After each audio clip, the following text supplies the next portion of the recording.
What's going on, guys? Welcome to Everything Always. My name's Michael Roman, aka Allfires. I hope you guys really enjoyed the first episode of She-Hulk. If you came by the watch party live last night on the channel, we had an awesome time. If you didn't, we'll see you next week. In the meantime, if you have not seen the first episode yet, you might want to leave and back out now. Major spoiler warning, because we're going to cover everything that happened in the episode. Easter eggs, references, things you might have missed, and of course, what the heck is going on with She-Hulk, her powers, and the Hulk in the future of the MCU. We're breaking down the episode in its entirety, but first, if you could grab the subscribe button. We do daily Marvel content at the channel, and that's all we do. Everything from official Easter egg breakdowns, trailers, and reviews, to the occasional industry insider report and everything in between. So if that sort of thing's for you, hit the sub button, leave a comment down below. That will automatically enter you to win our ongoing PS5 giveaway. If you want, stick around to the end of the video. We'll get into all the giveaway stuff again there. Okay, so the show actually opens up with a full misdirection.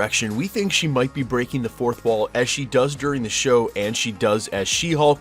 Those of you thinking she copied Deadpool, try again. She debuted way before Deadpool in the comics was breaking the fourth wall, way before he was even a character. She also asks the question, what responsibility do those with powers have? And in fact, by the time she's done with the monologue, you almost think she's going to say, with great power comes great responsibility. This, of course, sets up her narrative arc throughout this episode and presumably throughout the series, completely reluctant in wanting to be a superhero. But now with all this power, unfortunately has been gifted this responsibility. We also meet Dennis, who's a total a-hole. We're going to see him throughout some more of the series. And of course, her paralegal Nikki, who makes sure to tell her, just give them that savage Jen Walters look. This, of course, an ode to the very first She-Hulk, She-Hulk number 1, which debuted in February of 1980 and was actually called The Savage She-Hulk. Now, what's got to be some of the richest dialogue, but in a scene that we already saw last week in a 1-minute exclusive clip, we get a huge explainer all of a sudden for what's been going on with Bruce Banner. He says, although people didn't think it was possible, his arms started to heal, and it's all because of that inhibitor that he put on his bracelet. That'll come into play later in the episode. Now, of course, he refers to this ship right here as a Sakaran Class 8 courier craft. He already knows they're trying to send him a message, that message most likely being that his son Scar is alive and well in Sakaar, and if fans get their way, or this storyline goes the way we think it is, this will hopefully start him down the World War Hulk storyline. More on that in a bit. Now, they have changed Jen Walters' origin here in the show from the comics. Originally, Bruce Banner would have to give her a blood transfusion. It looks as though, to push the narrative forward and clean up this episode, they just put him in a car together, put an inhibitor chip on Bruce's arm so he wouldn't turn into the Hulk during this crash, and then his blood ends up getting into her system, and as he would explain in just moments in the beginning of the next act while they're in Mexico, her DNA allows her to synthesize gamma radiation in the same way as him, except she apparently is way better at it, so much so that she doesn't go through many of the problems that he did, and he actually ends up using her blood to heal his arm all the way. Wow, so many clean explainers in the first 10 minutes of this episode. It's almost as if the writers had a checklist of things they needed to accomplish, then set out to write an opening to the show that did all those things. This isn't me knocking the writing, quite the opposite. I think the writing is one of the strongest things about the show. Now, after she ends up hulking out, passing out, and then waking up alone in the woods, like Banner, like Walters, she ends up stumbling into Ideal Sports Bar. That is a real bar. You can go there. It's just south of Atlanta. In the hallway over her right shoulder, there's a QR code, just like Moon Knight and Miss Marvel. If you take that QR code, it'll take you to Marvel Unlimited. That's their digital comic book series with the first issue of She-Hulk, simply trying to, obviously push their comics. It's Marvel. What else do you expect? Now, when she stumbles into the bathroom, you give me a bunch of graffiti on a chalkboard. Actually, I should just say you give YouTube a bunch of graffiti on a chalkboard. We're going to go through every piece of it, and that's what I did. I literally read every single piece of this chalkboard from separate angles, and the two that I find are the most interesting is, first up, you have the Miss Marvel symbol, very obviously there on the right. Maybe Miss Marvel's been to this bar, maybe someone's a huge Miss Marvel fan, but then right above it, and correct me if I'm wrong, this definitely looks like the Spider-Man logo turned upside down. Now, the writers on this show and She-Hulk were very, very vocal about the fact that they wanted to use Spider-Man, but were basically told to avoid him, and that's very obviously because of the rights and the complication with Sony, so they weren't able to do so. But I wonder if this wasn't their way of sneaking in a small Easter egg, because for a character we haven't met yet, and it is confirmed Spider-Man plays a huge part of his backstory. Now, speaking of Spider-Man, there's a huge Iron Man / Spider-Man Easter egg in the very next scene when Jen wakes up in Mexico at the very same lab that Tony Stark and Hulk built back during the blip in order for him to work on his Bruce Banner Hulk integrations. She immediately puts on a Led Zeppelin t-shirt. Now, obviously, because it fits her and Hulk has his own Hulk-sized t-shirts, this is some of Tony Stark's clothing left at the lab.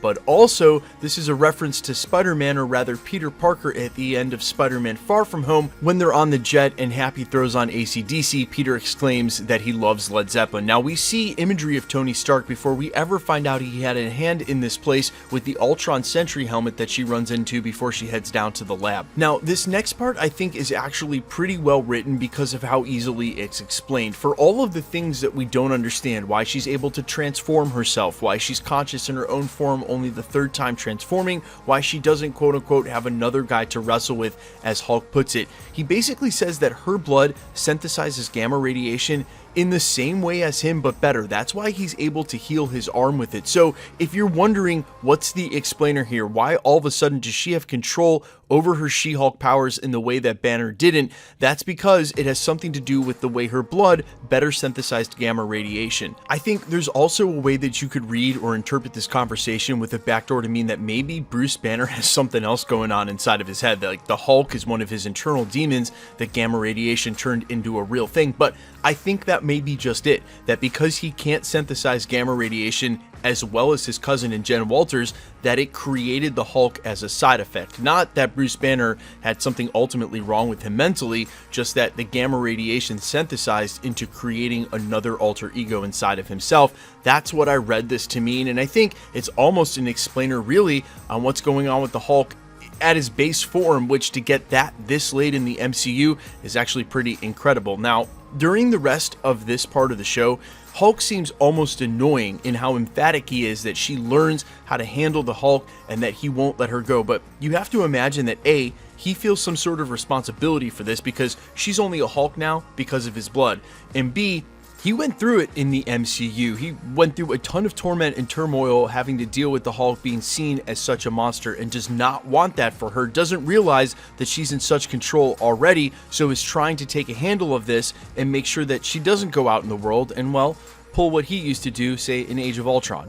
Now, the next thing we need to talk about is this tiki bar, and I will not fault you if you took one look at this and immediately thought of Eddie Brock in the Spider-Man No Way Home post-credit scene, where he was sitting at a similar tiki bar and talking directly about the Hulk multiple times. But I actually stopped the pre-screener and went and made sure they are not the same bar. The only connection they share is that they're both in Mexico. We know this because Banner tells Jen Walters that's where they are, but also during the post-credit scene, Eddie Brock has Mexico written on his hat. So while close in proximity, for those of you who are wondering how the symbiote's eventually going to connect to the MCU, I wouldn't hold your breath for a Venomized Hulk anytime soon. Now, keeping in the classic tradition of Marvel Comics and now in the MCU, when any two new heroes meet, they eventually have to square off to decide who's the stronger power level, and in this case, they seem pretty evenly matched, although I will say two things. First of all, Hulk definitely looks like he's holding back in a couple of these. Number two, if you were wondering why in the world or how she was able to fling him with the Jeep, you can imagine that much in the same way that he had to reinforce his furniture, he might have reinforced that Jeep in some way to deal with his weight of the Hulk. Just an explainer, a reason why I think she could throw him. But honestly, I think the Hulk takes her out, no question, if he actually wants to. She's a very strong character, but I think there were a couple of instances throughout all of this where he showed he was holding back. And while it may have something to do with him being in the smart Hulk form and that depowering him, I think we haven't seen anything yet when it comes to his power set. So for fans of the Hulk, that's super exciting. But they square off in a way that ends up destroying the bar, and of course she helps him rebuild it and then carves her initials next to Tony Stark and Bruce Banner, and that's a very metaphorical carving, etching her name alongside theirs now in the MCU, leading to her eventual team up on both the Avengers and the Fantastic Four, where she was members of both teams in the comics. Now, while they're rebuilding that bar, incidentally, he tells her that he respects her going back to life as a lawyer, where she looks at the camera in an aside, breaks the fourth wall, and says no, he doesn't. And while she looks at the camera, he looks back at her, meaning that her fourth wall breaks, her asides, are in the MCU. She may be talking to us and referring to us as if she knows we're there. But when she does that, the characters around her can hear her and see her do it, which sets up a pretty interesting dynamic, and I wonder if they just won't ignore that when they need to, so she doesn't ever have to explain who in the world she's talking to. Now, the last major reveal during the show before She-Hulk reveals herself to the rest of the world is when we see Titania show up during the courtroom scene. Now, I'm super proud that I was one of the first people to say Titania was going to be the villain on this show. You can go ahead and see the exclusive. It's still posted from almost over a year ago, actually completely over a year ago at this point. That's wild.